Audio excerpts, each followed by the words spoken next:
Good morning. My name is Victor City. I'm the head of school and dean of the Frank Lloyd Wright School of Architecture. And it is my pleasure to introduce our first speaker for the morning, Juhani Pallasmaa. Now, if you go and look at the bookshelves of architects around the world, there is no doubt that you would find at least one, if not 20 books by Juhani Pallasmaa. He is one of the most revered writers on architecture by our contemporary architects today. He's written over 30 books, but not only is he a writer, he is also an architect. And through the lens of working as an architect, his writings truly sing to those of us who are architects. He is the preeminent architectural theorist and practitioner in Finland. He is the former director of both the Finnish Museum of Architecture and the Department of Architecture at Helsinki University of Technology, and has been he's a member of the jury of the Pritzker Prize since 2009. This year he is chairing that prize, and it is also a great honor that for the next 4.5 months or so he will be a scholar in residence here at Taliesin West, working with the Frank Lloyd Wright School of Architecture faculty and students. For me, it's been a great pleasure to get to know Mr. Pallasmaa and his wife already in the past several weeks that they've been here, and it is with that honor and pleasure that I give you Mr. Juhani Pallasmaa. Thank you, Victor, for your generous words. Good morning.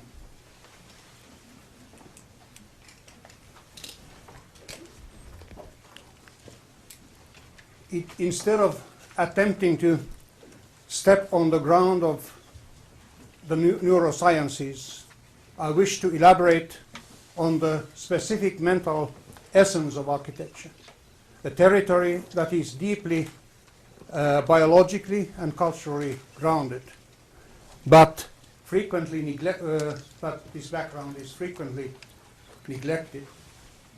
It is my hope that the neurosciences that are opening exciting doors to our very humanity can valorize the interaction of architecture and the human mind and reveal the hidden complexities that have escaped measurement and rational analysis. I will be speaking about architecture and art side by side, as I see also our craft of architecture as an art form in its mental dimension of existential articulation and expression. Ontologically, architecture is grounded in its utility, and this makes it equally decisive an art. For my purposes, architecture is and is not an art, depending on one's viewpoint.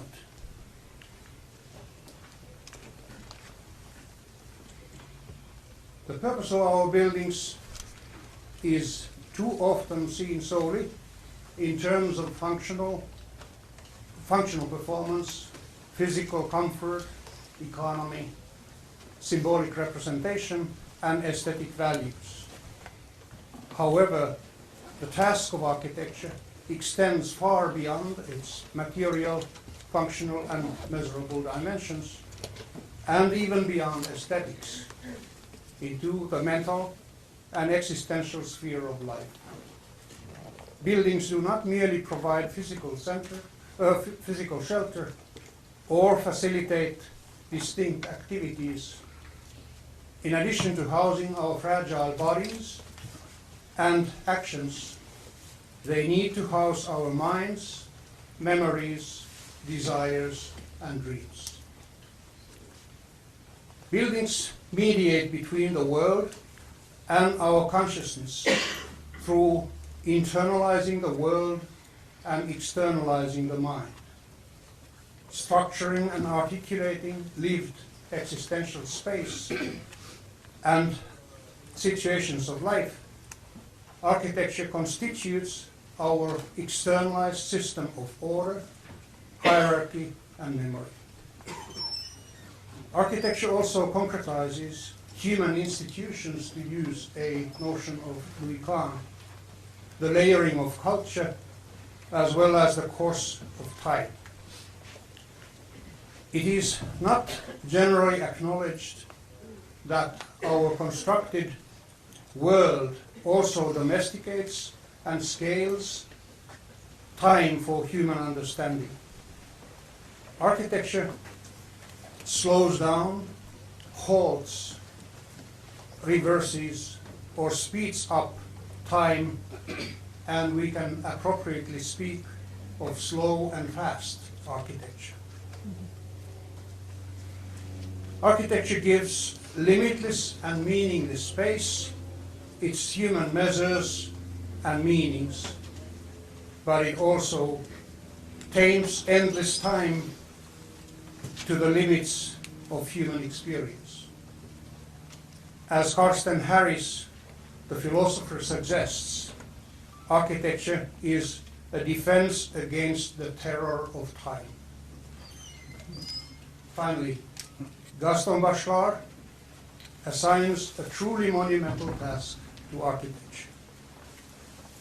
The house is an instrument with which to confront the cosmos. He criticizes the Heideggerian assumption of the basic human frustration arising from being cast into the world, as in his view, we are born in the cradle of architecture. We are not cast into a meaningless space. Architecture is constructed mental space. My Finnish colleague Keijo Petäjä used to say. This formulation in the Finnish language projects simultaneously two meanings. Architecture is a materialized expression of human mental space, and as mental space is structured by architecture. This idea of dialectic relationship or interpenetration echoes Maurice Merleau-Ponty's phenomenological notion of chiasmatic bind, of the world and physical space on one hand, and the self and mental space on the other. In his view, this is a continuum, not a polarity. This philosopher also introduces the suggestive notion of the flesh of the world, which we are bound to share with our bodies as well as our architecture. In fact, we can think of architecture as a specific articulation of this very flesh of the world.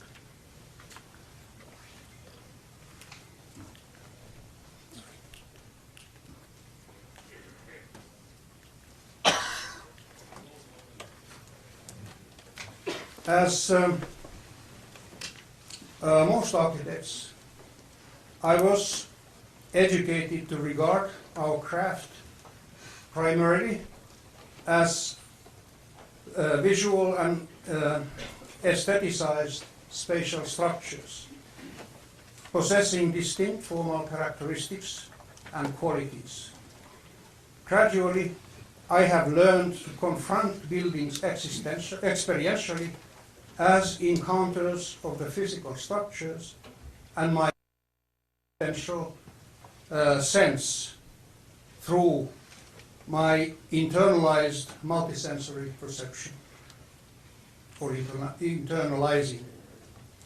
This encounter turns physical and geometric space into existential and lived space, where I am myself an ingredient and the measure of the experience itself. This view puts the experiencing individual in the center. In my way of thinking, a sincere architect cannot authentically design a house taking the client as an externalized other. The architect has to internalize the client to turn himself into the client and eventually design the building for him herself. Finally, the architect offers the house to the real dweller as a gift.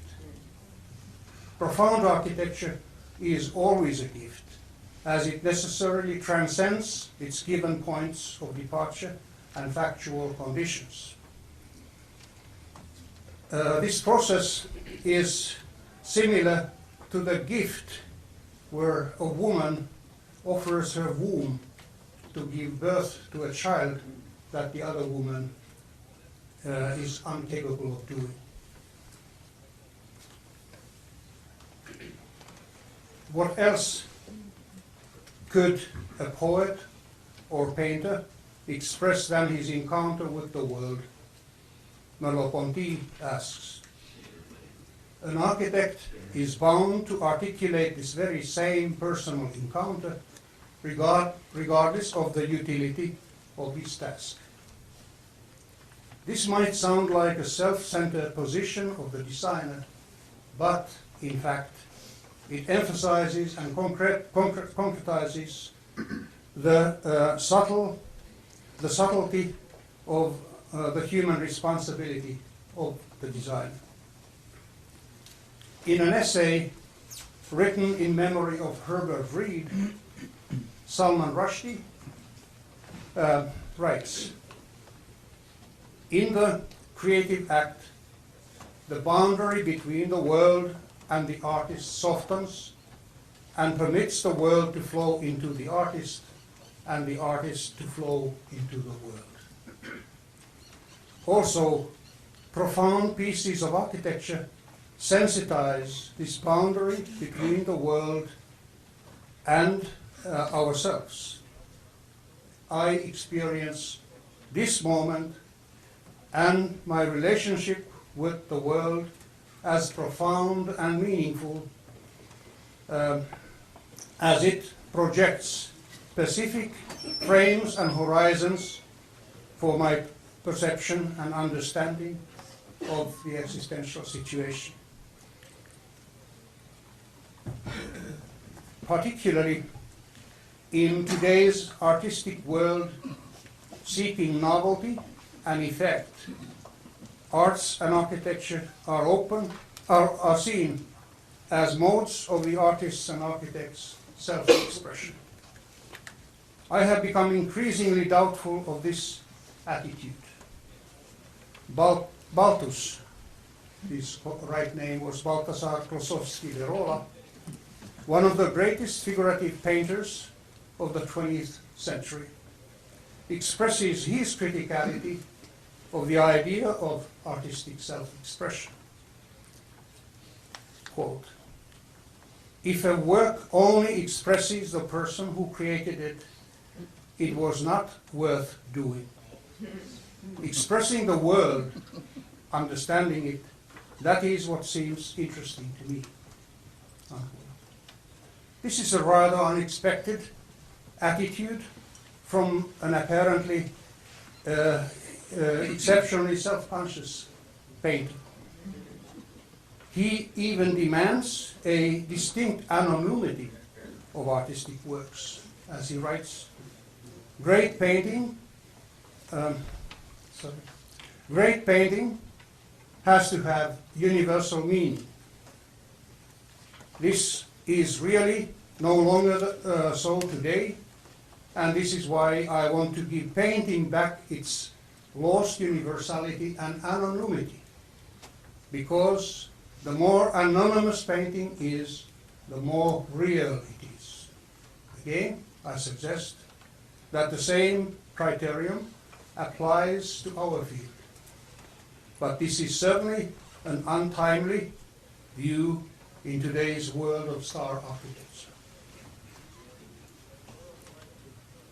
Merleau-Ponty formulates the idea of the world as the primary subject matter of art.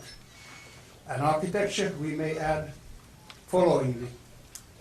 We come to see not the work, but the world according to the work. as we come to Frank Lloyd Wright's Taliesin West, we end up experiencing the landscape as well as our own sense of existence and self altered, refined and dignified by the magic of architecture. As we enter this compound, we are placed on center stage to experience the desert and the sky, light and shadows, intimacy and vastness, weight and weightlessness, nearness and distance, in a manner that we have never experienced before. We are invited inside a unique ambience, an artistically structured world of embodied experiences, which address our sense of being, balance, horizon, and temporal duration in a manner that bypasses rationality and logic. As Alvarado, the Finnish master and Mr. Wright's friend, once wrote, quote, "In every case of creative work, one must achieve the simultaneous solution of nearly every design task involves tens, often hundreds, sometimes thousands of contradictory elements which are forced into a functional harmony only by man's will. This harmony cannot be achieved by any other means than those of art. Indeed, architecture is a logically impure discipline, as it fuses irreconcilable ingredients, facts and beliefs, means and goals, quantities and qualities. In the case of the settings of Taliesin West, the opposites of caving in and flight, separation and togetherness, enclosure and vista, gravity and weightlessness, darkness and softened light, give rise to a superbly orchestrated ensemble of experience which seems to have the invigorating richness and unpredictability of natural phenomena, held together by an undefinable artistic cohesion and atmosphere. This place feels simultaneously as a primordial spiritual setting and a futuristic and utopian community. This place unites earth and sky, the realms of mortals and divinities. The content and meaning of an architectural experience is not a given set of facts or elements, as it is a unique, imaginative reinterpretation and recreation by each individual. The experienced meanings of architecture are not primarily rational, ideational, or verbalized meanings, as they arise through one's sense of existence by means of embodied and unconscious projections, identifications, and empathy. The British architect, writer, and educator, Sir Colin St. John Wilson, illuminates this secret, reflected power of architecture followingly.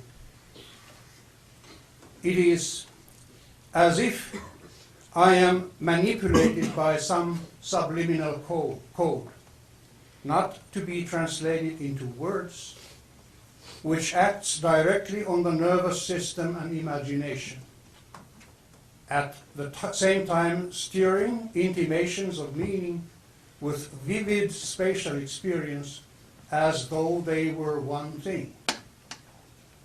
It is my belief that the code acts so directly and vividly upon us because it is strangely familiar. It is, in fact, the first language we ever learned, long before words, now recalled to us through art, which alone holds the key to revive it. As neurological research has recently revealed, we have a surprising capacity to mirror the behavior of others and even to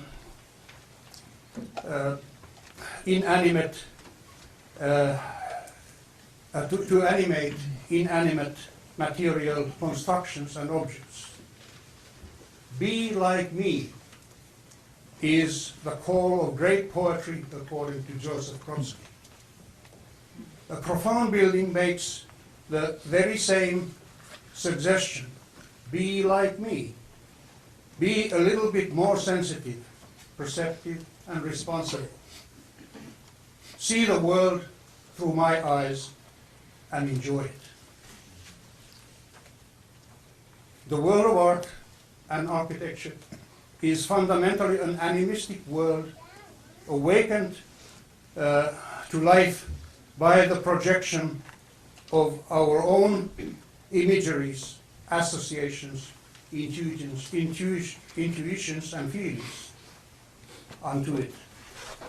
In this very sense, the artistic world is in conflict with the scientific view.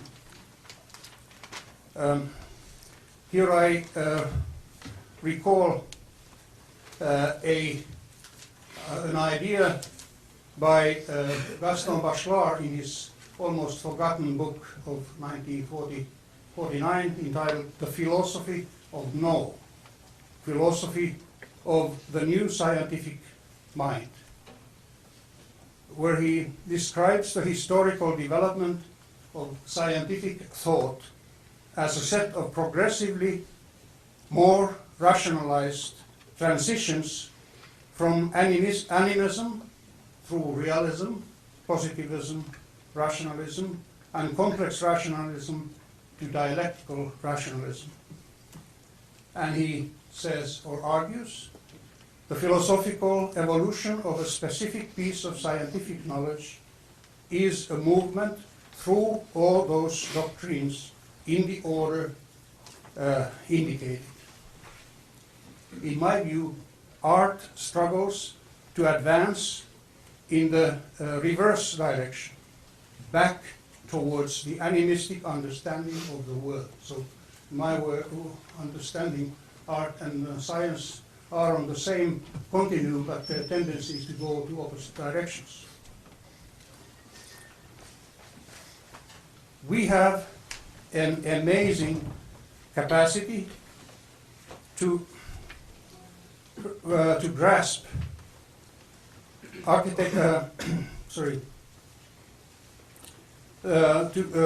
to grasp complex environmental entities through simultaneous multi-sensory sensing of atmosphere, feeling, and mood. This capacity of instantaneous grasp, this capacity to instantaneously grasp existential essences of vast entities such as spaces, places, landscapes, and even cities suggests that we intuit entities before we identify their constituent parts or details. Almost 80 years ago, John Dewey, the visionary pragmatist philosopher, pointed out the significance of such unifying character and identity following. An experience has a unity that gives it its name. The existence of this unity is constituted by a single quality that pervades the entire experience in spite of the variations of its constituent parts. This unity is neither emotional, practical, nor intellectual, for these terms name distinctions that reflection can make within it. The quality of the whole permeates, affects, and controls every detail. Sarah Robinson recently pointed out to me a perceptive similar remark of Frank Lloyd Wright on the power of ambience. This is what he writes. Whether people are fully conscious of this or not, they actually derive countenance and sustenance from the atmosphere of things they live in and with. I have become so impressed by the power of our atmospheric judgment that I suggest that it could be named our sixth sense. Thinking only of the 5 Aristotelian senses in architecture fails to acknowledge the true complexity of the systems through which we are connected with the world. Steinerian philosophy, for instance, deals with 12 senses, whereas a recent book entitled The Sixth Sense identifies over 30 categories of sensing by means of which we are in relation with the world. This idea of a wider human sensorium underlines the fact that our being in the world is a more complex and refined system than we tend to understand. The craft of architecture is deeply embedded in this human mental complexity. My criticism also applies to the common understanding of intelligence as a singular intellectual category. Contrary to the understanding of intelligence as a definite cerebral category, psychologist Howard Gardner suggests 7 categories of intelligence, namely linguistic, logical, mathematical, musical, bodily kinesthetic, spatial, interpersonal, and intrapersonal intelligence, to which he later adds 3 further categories: naturalistic, ethical, and existential intelligence. I would myself add 3 further categories to Gardner's list of list of intelligences: aesthetic, atmospheric, and spiritual intelligence. So we may well have a full spectrum of dozen modes of intelligence instead of the single quality targeted by IQ tests. The complex field of intelligence also suggests that architectural education, or education at large, I would say, faces a much wider task and at the same time far greater potential than standard pedagogy has accepted so far. Education in any case, in any creative field, has to start primarily from the student's sense of self, as only this sense can serve as the core around which learning and eventually wisdom can condensate. Sorry. Besides, we need to accept the essential historical and embodied essence of human existence: experience, cognition, and memory. In our bodies, we can still identify the remains of the tail from our arboreal life, the plica semilunaris at the corners of our eyes, as the remains of our horizontally moving eyelids from the Saurian age, and even the remains from our fish life hundreds of millions of years ago. We certainly have similar remains in our mental constitution, deriving from our biological and cultural history. One aspect of such deeply concealed memory was pointed out by Carl Jung, namely the archetype. I want to add here that Jung defined archetypes dynamically as certain tendencies of distinct images to evoke certain types of associations and feelings. So even archetypes are not concrete or given building blocks for creative work, as postmodernism seemed to believe. Architecture also has its roots and mental resonance in our biological historicity. Why do we all sense profound pleasure when sitting by an open fire, or even seeing a fireplace without a fire? If not because fire has offered our predecessors safety, pleasure, and heightened sense of togetherness for over 700,000 years. Vitruvius, in fact, dates the beginning of architecture in the domestication of fire. Some linguistic scholars have suggested that also language originates in the primordial act of gathering around the fire. Such biopsychological heritage, especially the polarity of refuge and prospect, have been pointed out in Frank Lloyd Wright's architecture by Grant Hildebrand. The proxemic studies of the American anthropologist Edward T. Hall revealed unbelievably precise unconscious mechanisms in the use of space and its culture-specific parameters. Such studies are surely only a beginning in rerouting modern man, the Homo faber, back in his biological roots, and neurosciences can be expected to valorize the internal workings of these genetic and instinctual behaviors and reactions. Merleau-Ponty makes the significant remark: the painter takes his body with him. Indeed, we cannot imagine how a mind could paint. The same must certainly be said about architects, as our craft is constituted in an embodied manner of being, and architecture articulates that very mode of being.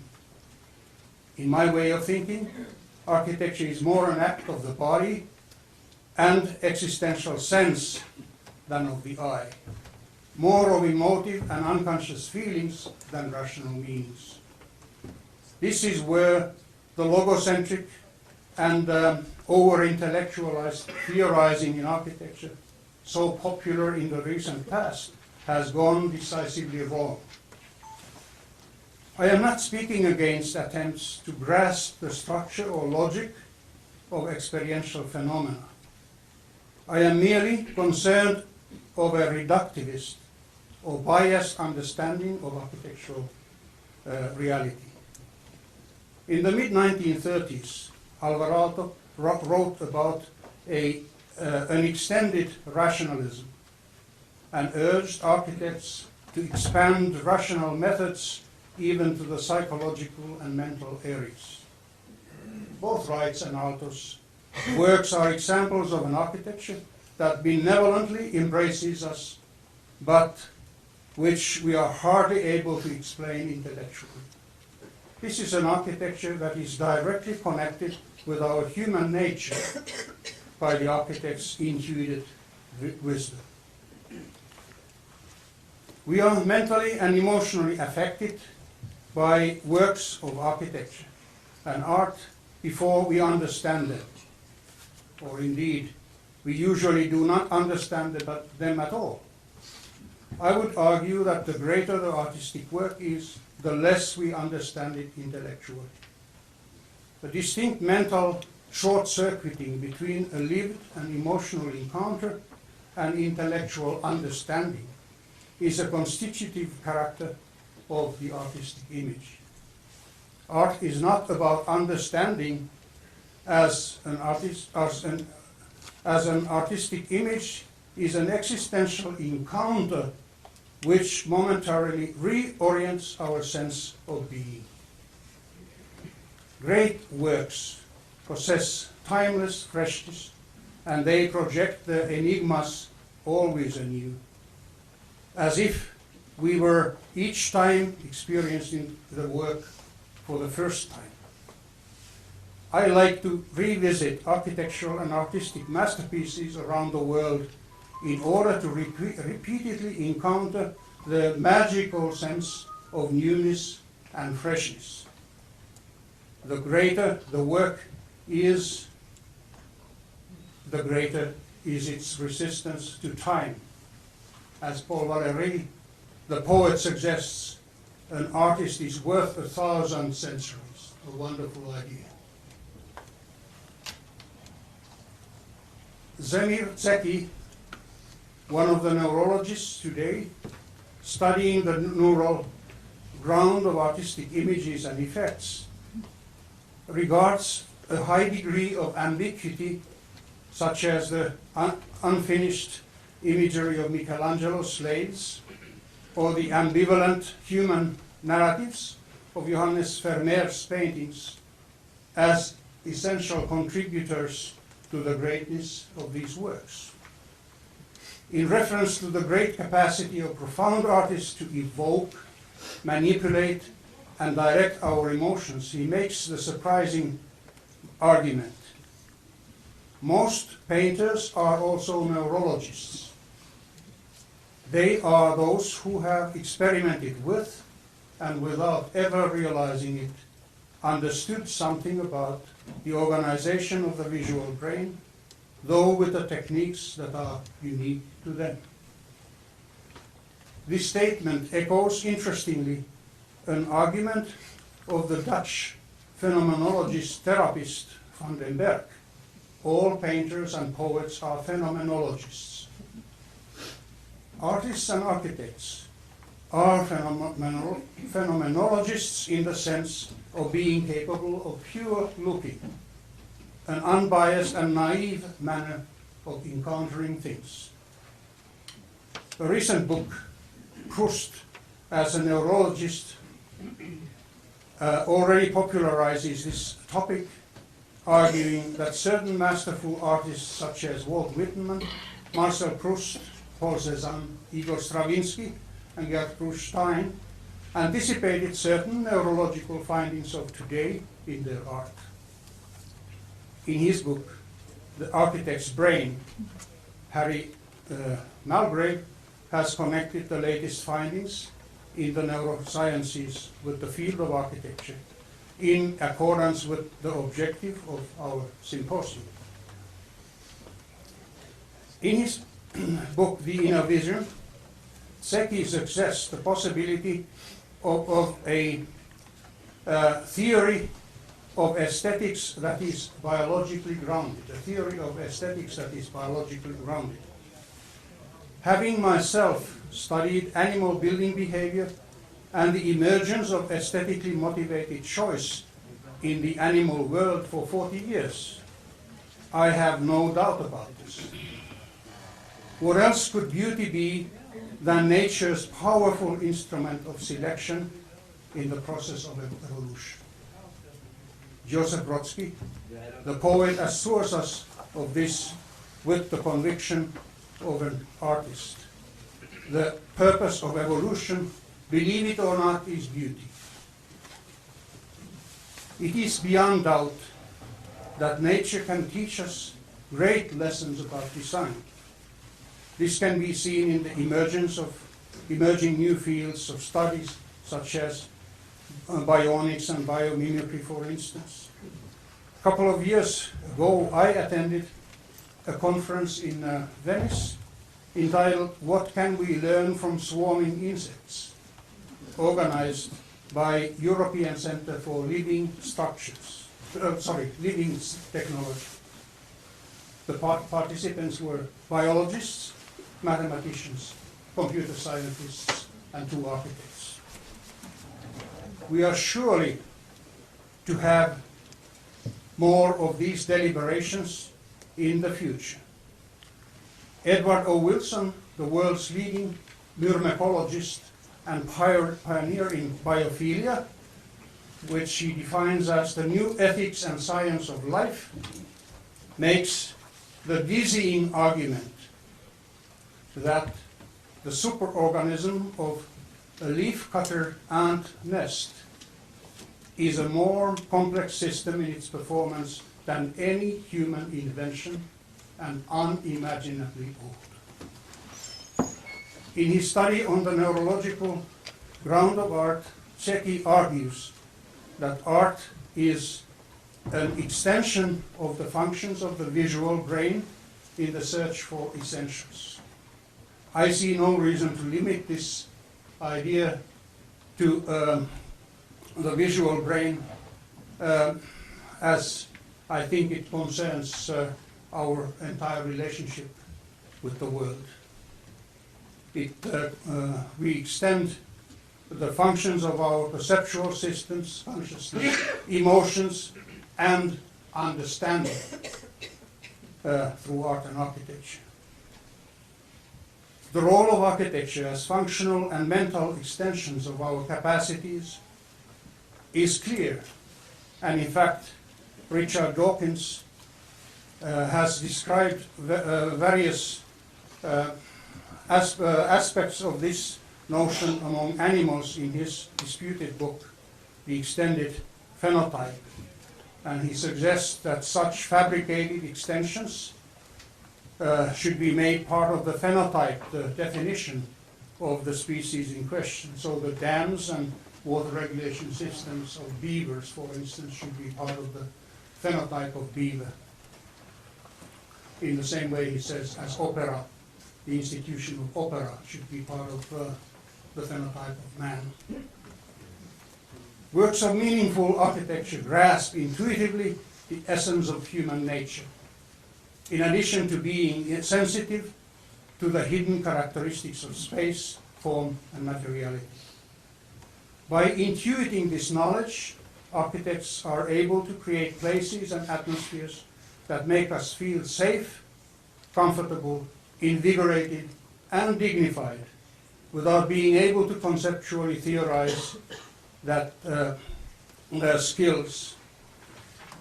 I have used the notion of natural theory of architecture, which arises directly from an understanding of the human nature, and architecture as an extension of that nature, rather than an intellectualized, theorizing so popular in the past 3 decades. Simply, great architecture, as this very place, emanates unspoken but contagious existential wisdom. It is arguable that the most human of our capacities is that of imagination. Imagination is often thought of as a kind of dreaming, and sometimes even as something suspect. Yet, even perceiving and memorizing places, situations, and events engage our imaginative skills. Even the acts of experiencing and memorizing are embodied acts which evoke imaginative realities with specific meanings. The existence of our ethical sensibility alone calls for imaginative skills.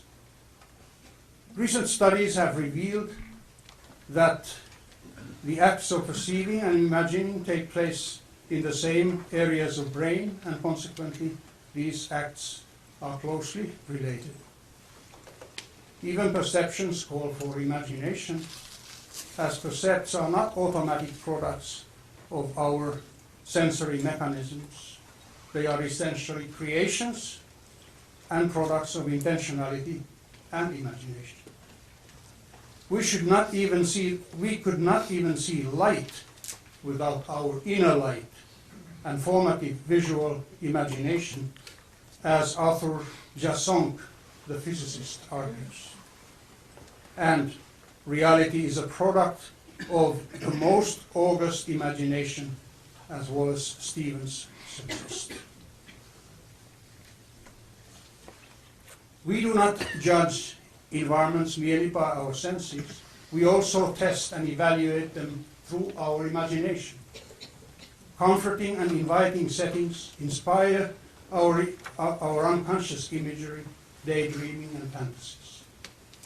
As Bachelard argues, the chief benefit of the house is that the house shelters daydreaming, the house protects the dreamer, the house allows one to dream in peace. The house is one of the greatest powers of integration for the thoughts, memories, and dreams of mankind. I have found the study of other art forms very illuminating for the understanding of the mental phenomena of architecture, because the subtleties of our mental reactions are usually suppressed by more practical and rational considerations in our craft. The processes of literary imagination are interestingly discussed, for instance, in Elaine Scarry's recent book, Dreaming by the Book. In her view, great writers from Homer, Flaubert, and Rilke to today's master writers such as C. Mussini have intuited by means of words how the brain perceives images. Bohumil Hrabal, the Czech writer, points out strikingly the concreteness and embodied nature of literary imagination. Quote, "When I read, I don't really read. I pop up a beautiful sentence in my mouth and suck it like liqueur until the thought dissolves in me like alcohol, infusing my brain and heart and coursing on through the veins to the root of each blood vessel." Permit me to give yet another example of the embodied nature of poetry. Charles Tomlinson, poet, observes the bodily basis even in the practice of painting and poetry. As he writes, "Painting wakes up the hand, draws in your sense of muscular coordination, your sense of the body, if you like. Poetry also, as it pivots on its stresses, as it tires forward over the line endings, or comes to rest at pauses in the line, poetry also brings the whole man into play and his bodily sense of himself." End of quote. Surprisingly, Henry David Thoreau already grasped this when he wrote, "The poet creates a history of his own body." It is, of course, clear that architecture is the art form that brings the body, the whole man into play and his bodily sense of himself, exactly in accordance with Tomlinson's description above. Architecture is born of the body, and it is experienced, and as it is experienced, it returns back to the body. As our age seems to value fictions, fantasies, and virtual realities, I wish to add here an example of the role of reality sense in the artist's work. Jorge Luis Borges gives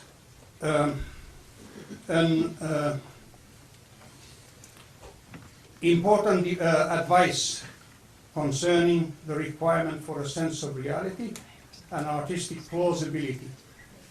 He writes, "Reality is not always probable or likely, but if you are writing a story, you have to make it as plausible as you can, because otherwise the reader's imagination will reject it." Regardless of today's obsession with the fantastic image, architecture is similarly an art form of reality, not fantasy. Architecture's task is to reinforce our sense of the real, and through doing so, to liberate our senses and imagination. Profound works of architecture are not merely imaginary and aestheticized settings or objects. They are complete microcosmic worlds. If a painter presents us with a field or a vase of flowers, his paintings are windows which are open on the whole world, Jean-Paul Sartre states. A Giorgio Morandi painting with a couple of shy household objects on a table is a metaphysical deliberation through which the viewer can zoom into the most haunting question of all, that of being. Why are there objects and things rather than not? Architecture also mediates similarly deep narratives of culture, place and time, and it is essentially an epic art form, expressive of human life and culture. The content and meaning of art, even the most condensed poem, minimal painting, or simplest hut, is epic in the sense of being a lived metaphor of human existence in this world. I wish to end with one of the most impressive statements about the mental quality of art that I have ever read. Konstantin Brancusi, the master sculptor, advises us, the work must give immediately, at once, the shock of life, the sensation of breathing. Thank you.